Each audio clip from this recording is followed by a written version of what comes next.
رحنا السياج انتهى. حبايب قلبي احنا كده في دولة أوروبية، الجو بتاعها شتوي شتوي شتوي، درجة حرارة 15 16. وهنا فندق كلايتون هوتيل.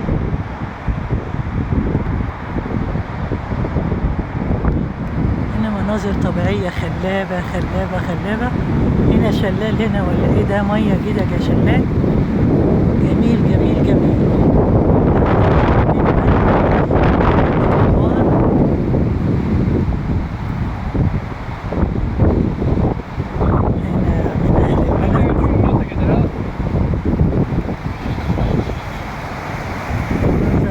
كده عاملة شلال جميل قدام البنك.